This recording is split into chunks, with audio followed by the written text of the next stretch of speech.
kabar? Semoga kita semua diberi kesehatan oleh Allah Subhanahu wa Ta'ala. Perkenalkan, nama saya Zani Melini. NIM saya 1810202072, Program Studi Pendidikan Agama Islam, Fakultas Ilmu Tarbiyah dan Keguruan, Universitas Islam Negeri Raden Fatah Palembang. Nah, hari ini saya akan menjelaskan materi pembelajaran kelas 3 SD tentang meyakini bahwa Allah Maha Mengetahui dan Maha Mendengar. Sebelum mulai belajar, alangkah baiknya kita membaca doa belajar terlebih dahulu. Bismillahirrahmanirrahim. Doa sebelum belajar.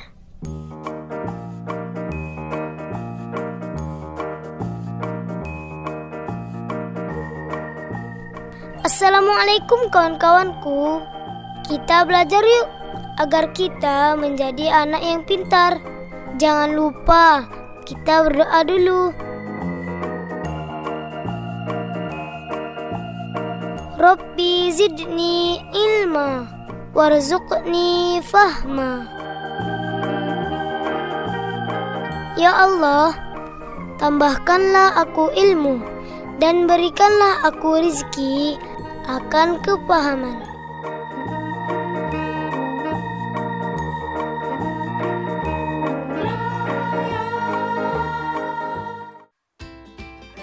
Nah, kita kan akan membahas tentang Al-Alim, Maha Mengetahui, dan As-Sami, Maha Mendengar. Al-Alim dan As-Sami ini merupakan salah satu dari Asmaul Husna.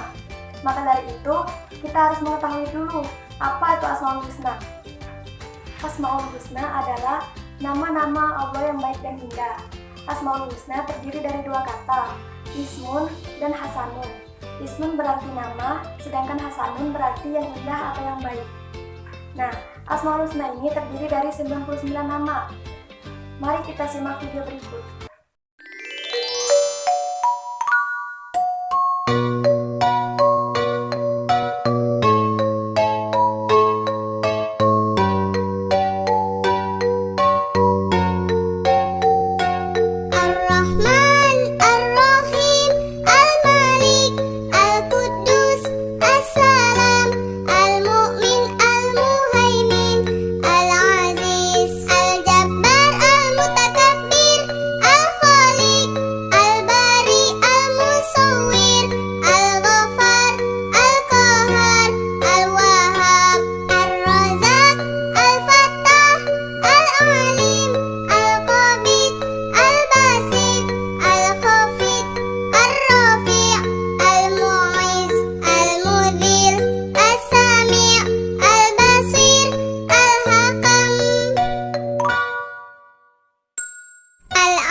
Asmaul Husna ini hanyalah milik Allah Subhanahu wa Ta'ala.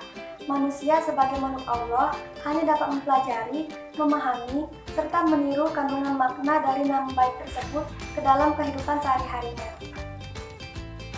Berapapun banyaknya nama-nama tersebut, yang perlu kita pegang teguh adalah bahwasanya semua itu merupakan suatu kesatuan yang menyatu dari kebesaran, keagungan, serta kemuliaan dari Allah Subhanahu wa Ta'ala. Nah, sekarang kita akan membahas tentang Al-Alim, Maha Mengetahui.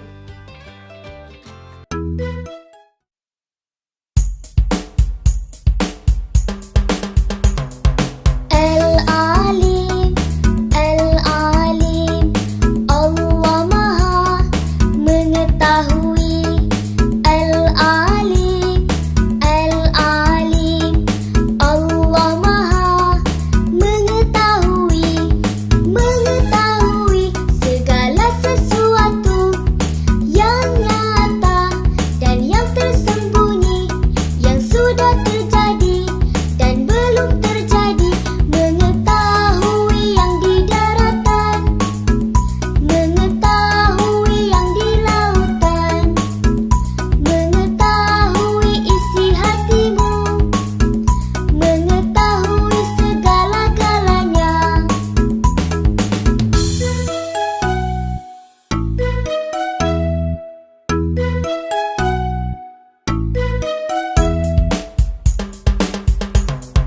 Al-Alim, Al-Alim. Al-Alim, Maha Mengetahui. Nah, Allah Subhanahu wa Ta'ala mengetahui segala sesuatu. Allah Subhanahu wa Ta'ala mengetahui apa-apa yang telah diciptakannya. Allah Subhanahu wa Ta'ala juga mengetahui apa saja ucapan serta perbuatan dari manusia. Allah Maha Mengetahui segala gerakan yang ada di darat, laut, serta udara. Allah Maha Mengetahui segala sesuatu yang telah terjadi, yang sedang terjadi, bahkan yang akan terjadi. Nah, tidak ada seorang pun yang dapat bersembunyi dari Allah. Dimanapun dia berada, pasti Allah mengetahuinya. Bagi Allah, tidak ada hal yang tersembunyi. Serapat-rapatnya manusia menyimpan rahasia, Allah pasti akan mengetahuinya. Apabila seseorang berbohong, Allah pasti mengetahuinya. Niat yang tersimpan rapi dalam hati pun Allah juga mengetahuinya. Rahasia di balik rahasia, Allah pun mengetahuinya. Segala sesuatu yang telah mengendap lama, sesuatu yang telah dilupakan oleh manusia, segala sesuatu yang kini telah punah, itu pun tetap diketahui oleh Allah Subhanahu wa Ta'ala. Allah Subhanahu wa Ta'ala mengetahui segala sesuatu yang sesuatu tersebut belum terjadi. Karena Allah lah yang membuat rencana segalanya. Allah juga yang menentukan. Nah, jika kita mengakui bahwasanya Allah itu Maha Mengetahui, hal yang harus kita lakukan adalah yang pertama yaitu senantiasa untuk menjauhkan diri dari hal-hal yang jelek. Yang kedua yaitu selalu berperilaku terpuji. Yang ketiga, selalu menjauhkan diri dari pikiran-pikiran yang kotor. Yang keempat, selalu menjauhkan diri dari niat-niat yang tidak baik. Materi selanjutnya yaitu As-Sami, Maha Mendengar.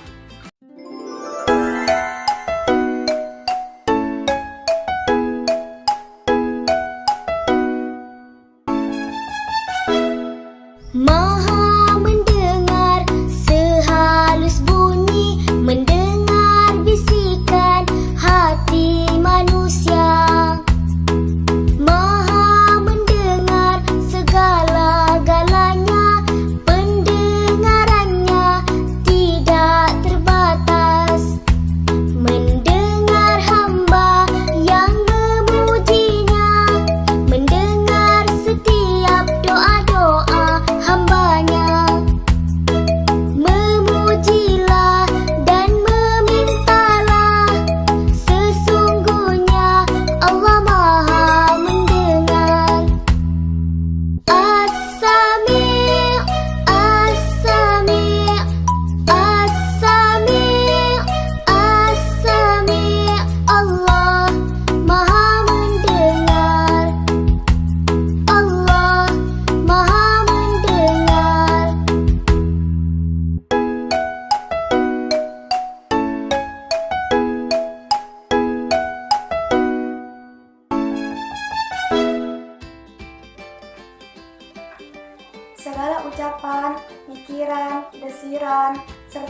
segala gerak-gerik dari makhluk Allah itu tidak luput dari jangkauan dari Allah Subhanahu wa taala.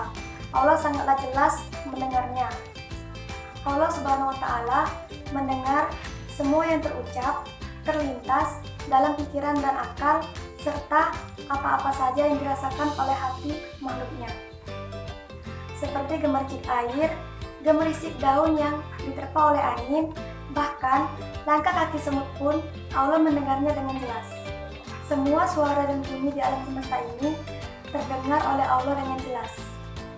Allah Subhanahu wa taala mendengar segala keluh, kesah, gundah, kegelisahan, serta kehampaan kita. Hanya dengan isyarat yang ada di dalam hati, Allah mampu mendengarnya dengan jelas. Tak perlu kita melengkungkan suara kita untuk memohon kasih-Nya, hanya dengan air mata, Allah mampu memahami apa yang kita inginkan. Allah Subhanahu wa taala dengan sengaja menciptakan dua telinga untuk kita agar kita selalu mendengar suara-suara yang ada di sekeliling kita, seperti suara-suara dari kaum yang mengharapkan pertolongan dari kita. Telinga juga diciptakan agar kita bisa mendengarkan nasihat-nasihat dari berbagai penjuru arah, seperti dalam memaknai kebesaran Allah serta mencintai sifat-sifat Allah yang sempurna. Allah selalu mendengar segala bisikan hamba-Nya yang meminta pertolongan kepadanya. Allah selalu mendengar segala bisikan hamba-Nya yang memohon dan berdoa kepadanya. Allah Subhanahu wa taala juga selalu mendengar bisikan hati dari orang-orang yang selalu bersujud kepadanya. Nah, jika kita mengakui bahwasanya Allah itu Maha mendengar, hal-hal yang harus kita lakukan adalah yang pertama, selalu berhati-hati dalam berbicara. Yang kedua, selalu mendengarkan hal-hal yang baik atau yang positif. Yang ketiga, selalu mendengarkan ayat-ayat suci dari Allah Subhanahu wa taala. Serta yang keempat, yaitu menjauhkan diri dari ucapan serta perbuatan yang tidak baik. Nah, kita kan tadi sudah mempelajari tentang meyakini bahwasanya Allah itu Maha mengetahui dan Maha mendengar. Sekarang kita akan masuk ke soal. Buatlah garis penghubung. Yang pertama yaitu asami. Asami artinya apa? Bisikan hamba-Nya, hal-hal yang baik, Allah Maha mendengar, harus didengarkan, atau ucapan yang tidak baik. Ya, yang benar itu Allah Maha mendengar. Jadi kita buat seperti ini.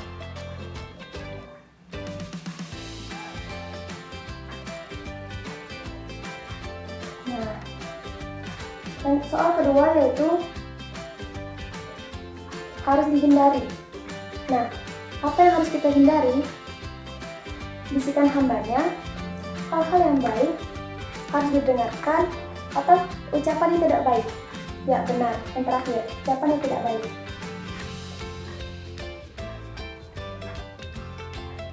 Ya, nah seperti ini. Selanjutnya yaitu ayat-ayat Allah. Nah, ayat-ayat Allah ini dihubungkan cocoknya dengan bisikan hamba-Nya, hal-hal yang baik, ataukah harus didengarkan? Ya, benar. Ayat-ayat Allah ini haruslah didengarkan.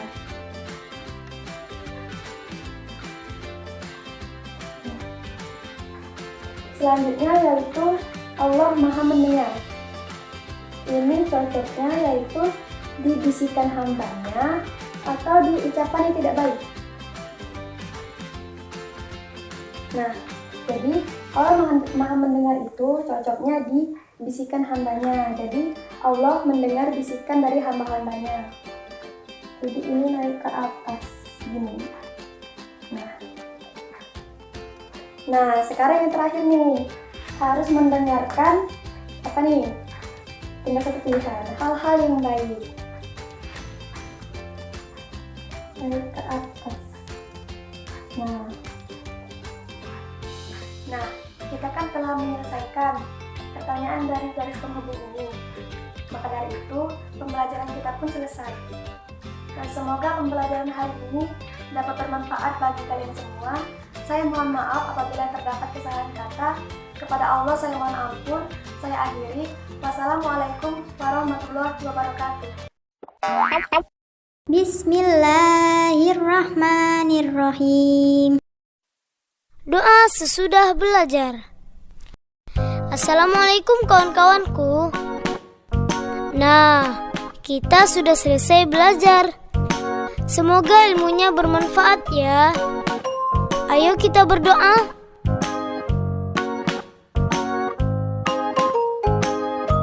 Allahumma inni astaudi'uka ma 'allamtanihi fardudhu ilayya inda hajati wala tansanihi ya rabbal alamin.